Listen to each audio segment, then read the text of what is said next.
ao vivo com o Silmar César Miller.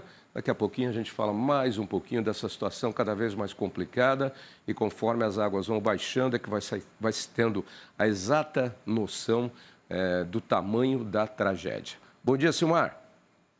Muito bom dia, meu caro Otávio, bom dia aos nossos amigos do canal Terra Viva. Pois é, a ironia da história é o seguinte, tá? A cidade é cheia de água e falta água para beber, que é o que mais importa. Situação bem complicada nesse sentido. A gente já fala nisso, Tavinho.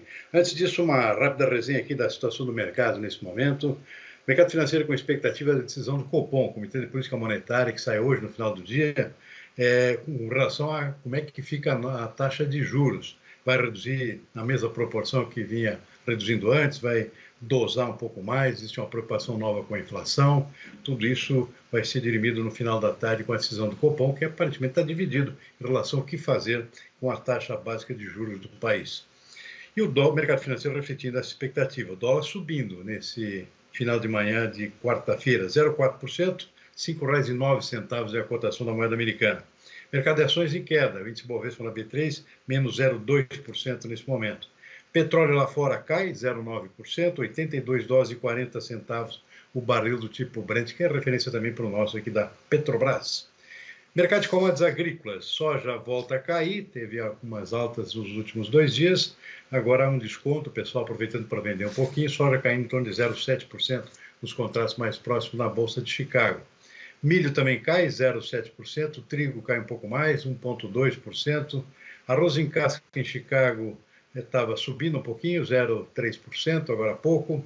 Na Bolsa de Nova York, queda do café arábica, 0,7%, açúcar também tomba bastante, já havia subido bastante nos últimos dias, preocupação com a safra da Índia, mas hoje o pessoal resolveu passar para o lado vendedor, o preço está caindo na Bolsa de Nova York em 2,1%.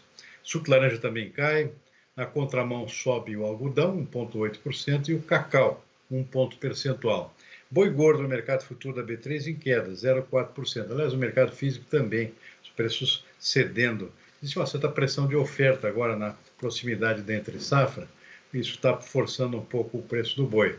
Escalas dos frigoríficos um pouco mais alongadas, tudo isso também não ajuda a melhorar o preço da boiada no nosso interior do Brasil. E o mercado futuro está refletindo diretamente essa situação, Tavinho. Esse é o retrato do mercado nesse momento. Pois é, vamos aí para o seu Rio Grande do Sul. Como você disse, ironia do destino, tudo alagado e falta água, mas também as estações de água foram contaminadas, o sistema de energia elétrico está falho para fazer bombeamento para as casas, canos estouraram, contaminaram a rede, vai ser um caos a reconstrução de tudo isso. E aí a gente começa a descobrir, né, a imprensa começa a levantar algumas coisas como não aplicação de verbas disponíveis para obras de contenção ou reparos ou manutenção de barragens e outras coisas, né? A Prefeitura de Porto Alegre, por exemplo, usou 0 centavos no ano passado, segundo o jornal Folha de São Paulo e o UOL, usou 1.700.000 em 2021, usou 400 mil em 2022, em 2023 usou 0. Atrapalhadas também. Por exemplo, a Companhia de Energia Elétrica, a notícia é de que ela foi lá e desligou a rede elétrica e, com isso, desligou também uma estação de bombeamento, sem que tivesse consultado ninguém. Aí depois vai o prefeito lá e as autoridades pedindo, pelo amor de Deus, para as pessoas saírem, porque a área vai ser evacuada. Enfim, é tudo uma falta de planejamento e aí quando entra o desespero, vira o atropelo, né? É o estouro da boiada, né? Teve uma repórter nossa aqui que até comparou o que aconteceu a um tsunami. Eu diria que não é um tsunami gigante, porque um tsunami quando vem ele atinge uma determinada área. No caso aí as fotos são impressionantes. Da Serra Gaúcha para baixo, do lado esquerdo do mapa, que é onde está Porto Alegre, o Guaíba e a Lagoa dos Patos, é um mar de lama, Silmar. Exatamente, Sarinho. E o grande problema agora realmente é o abastecimento de água potável também. Tem uma notícia agora de hoje pela manhã, inclusive, que tem uma fábrica aqui da Ambev, antiga Brahma, né? Vai parar a fabricação de cerveja, vai dedicar toda a produção de água. Vai enlatar em lata de cerveja, água disponível na região, aqui na Grande Porto Alegre, essa fábrica é uma fábrica gigantesca, uma das maiores do país, da antiga Brahma. para produzir água potável agora enlatada, porque é o que está mais em falta nesse momento. Isso é uma correria natural aos supermercados, o pessoal fazendo estoque de água potável, preocupado, é claro, com o abastecimento desse item essencial aqui para as famílias. Então, esse é o grande problema desse momento. As águas estão começando a baixar um pouquinho, ainda existe preocupação com volta de chuvas, em previsão de novas chuvas a partir da noite de hoje e até o final de semana. Isso, claro, causa nova apreensão, mas, por enquanto, o que a gente vê é, muito lentamente, é verdade, o nível dos rios baixando aos poucos e mostrando, claro, e agora aparecendo com mais exatidão aqui, a dimensão da tragédia. Depois que as águas baixam, a gente vê lá aqui aquelas casas todas destruídas em cidades importantes aqui da região metropolitana de Porto Alegre, por exemplo, praticamente cidades inteiras destruídas, Tavinho, à medida que as águas baixam. Não dá para pensar em retomada de atividades normais antes de 90 dias, digamos, ou até mais. Situação bem complicada, especialmente essa questão da água potável também. Quer dizer, louvável essa iniciativa aí por parte da Ambev, do grupo da Ambev, de parar a fabricação. Essa fábrica, inclusive, eu conheço. Ela fabrica uma das marcas de cerveja muito famosa pelo Brasil todo. É uma das cervejas premium aí dessa marca, que tem uma outra fábrica também lá em Getúlio Vargas. A original era de Getúlio Vargas e tinha essa em Porto Alegre. Depois a Ambev comprou. Mas é louvável isso, parar de fabricar cerveja e água. Ontem eu estava lendo, inclusive, aquele supermercado famoso aí do Rio Grande do Sul, que tem, inclusive, algumas lojas espalhadas pelo Brasil, aqui em São Paulo, o Zafari. A água acabou lá, o estoque, em 4 horas. As pessoas faziam fila e eles não sabiam quando iam ser reabastecidos. É assim, chega e vai embora, porque o pessoal está desesperado. E assim é com tudo. Grãos, hortaliças e até criações foram levadas pelas chuvas no Rio Grande do Sul. Além do leite, a soja e o arroz são as culturas que mais preocupam. A reportagem é de Pedro Costa. Nesta lavoura, os produtores correm contra o tempo para colher a soja, em meio ao aguaceiro. O mesmo cenário se repete nas plantações de arroz. Pelo menos 83% da produção já foi colhida. O grande problema é que a colheita mais atrasada está na região mais atingida pelas cheias e pelo excesso de chuvas dos últimos dias, que é a região central, porque lá falta em torno aí de 40% para colher. A área colhida, estes 83%, tivemos aí bons números, boas médias de produtividade, já temos um bom volume de arroz. Apesar de boa parte da safra ter sido colhida, em entrevista ao programa Café com o Presidente, Lula afirmou que as enchentes podem obrigar o Brasil a importar arroz e feijão para equilibrar a produção nacional. Agora, com a chuva, eu acho que nós atrasamos de vez a colheita do Rio Grande do Sul. Portanto, se for o caso, para equilibrar a produção, a gente vai ter que importar arroz, a gente vai ter que importar feijão, para que a gente coloque na mesa do povo brasileiro um preço compatível com aquilo que ele ganha. O Rio Grande do Sul é responsável por 70% da produção nacional de arroz. A Federarroz descarta qualquer tipo de desabastecimento no mercado interno, mas vê com cautela a questão da logística. É que muitas estradas ou foram bloqueadas ou destruídas em função das chuvas, e isso deve atrapalhar o escoamento do cereal.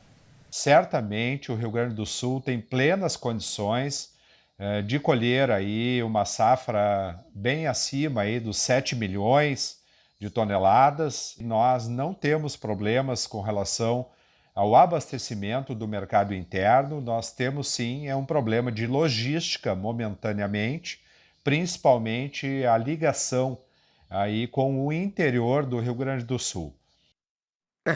A logística é um problema, porque pontes que caíram, estradas que foram levadas pelas águas, você não reconstrói isso da noite para o dia, né? Então o problema de logística vai continuar. Inclusive, o aeroporto aí de Porto Alegre, o Salgado Filho, não tem data para retornar às operações, alagou inteiro, né? Ele que fica logo atrás aí do estádio do seu Grêmio, né, seu Márcio, que também alagou, né? O do Internacional lá na outra ponta também alagou tudo.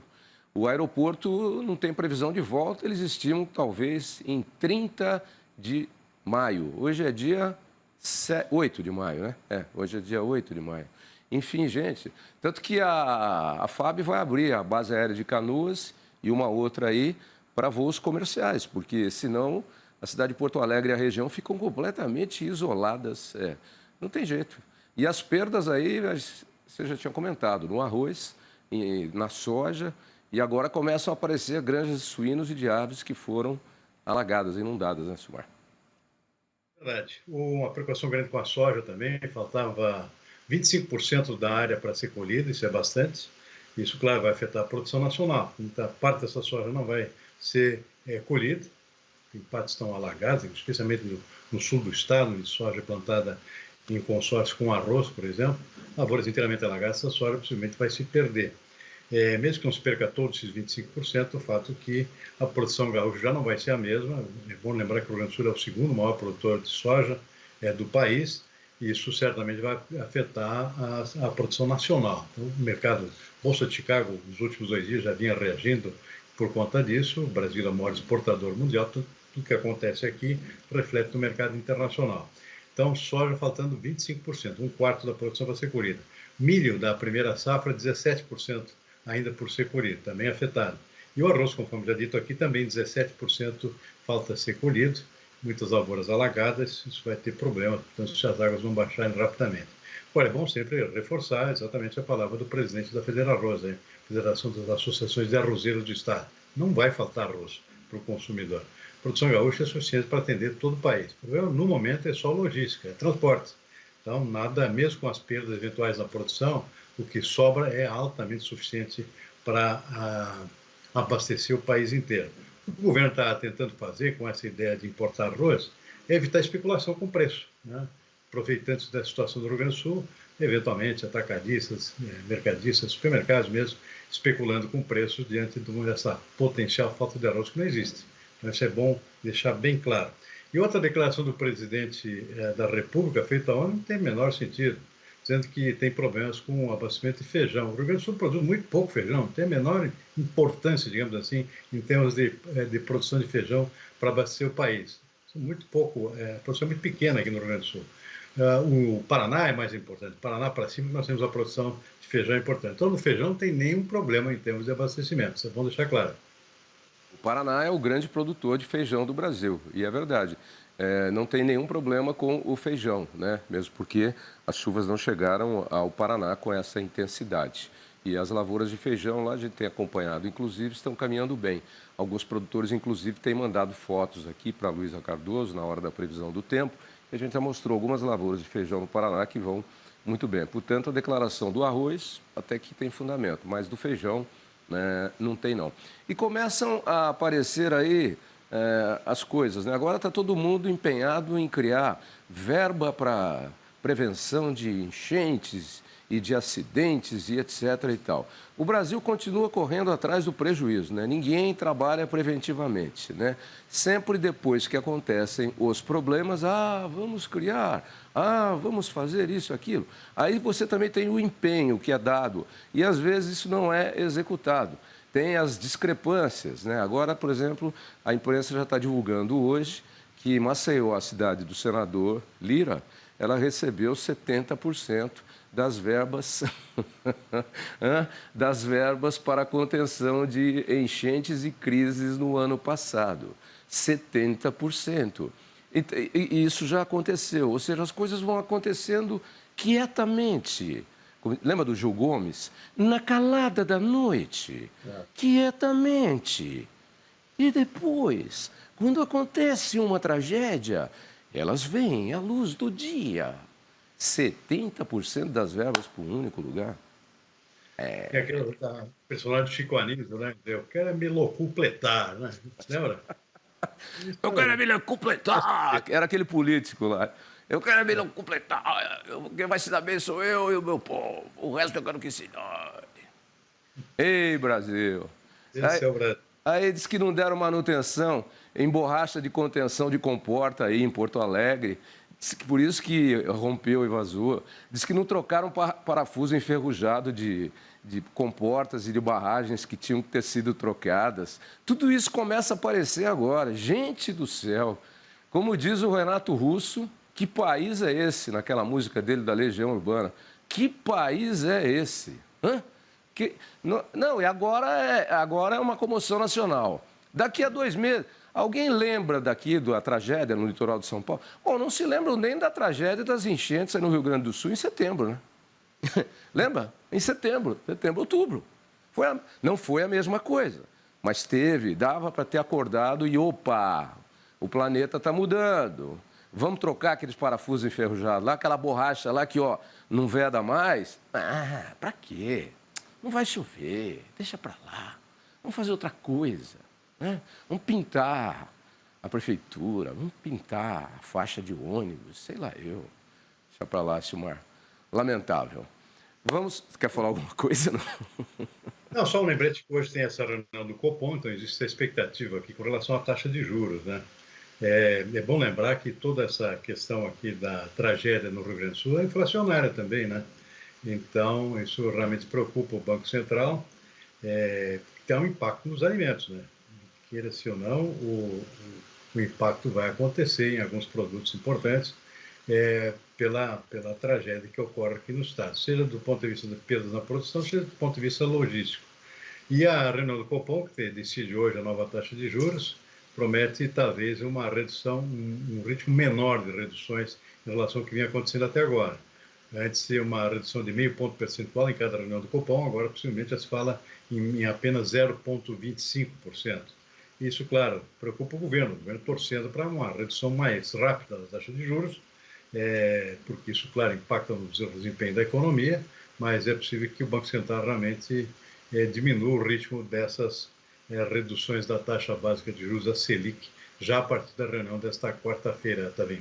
Eu já estava lendo aí nas análises o governo preocupado, né? Porque esperava um ano de bonança na questão dos alimentos, com preços baixos, para melhorar a sua popularidade, mas essa tragédia no Rio Grande do Sul, que é um dos principais produtores de alimentos, tanto proteína animal quanto proteína vegetal do país, vem como um banho de água fria.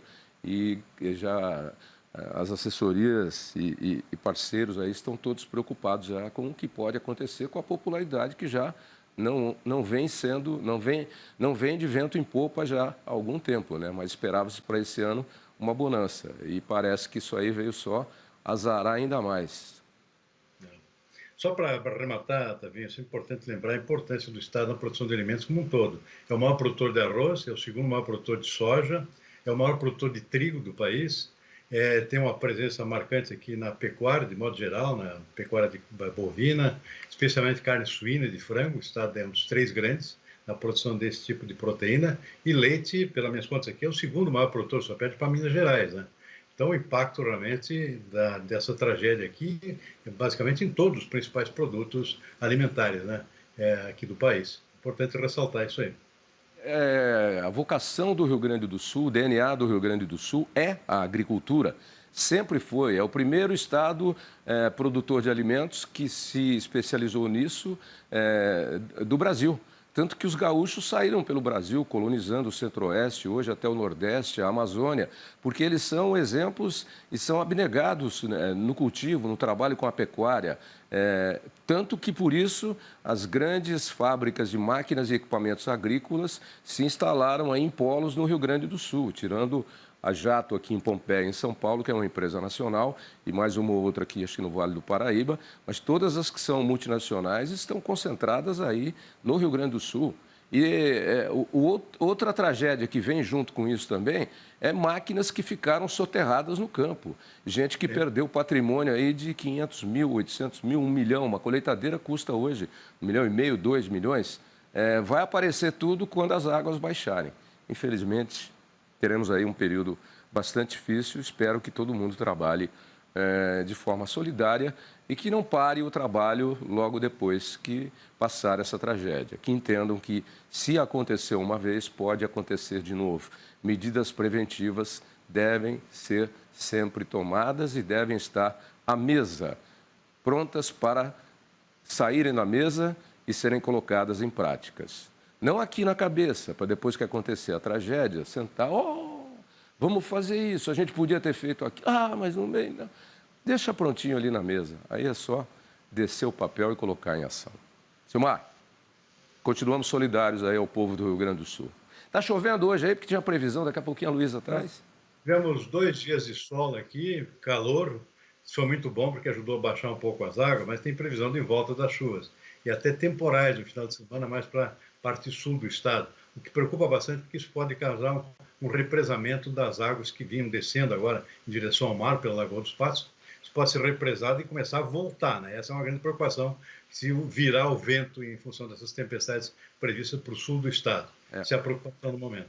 É porque, explicando o mapa, a serra está aqui no alto, aí toda a água desceu dos rios. E eles canalizam todos aí para o Guaíba, a Lagoa dos Patos, e depois lá embaixo, na saída, é um funilzinho, né? É uma saída de 1 quilômetro.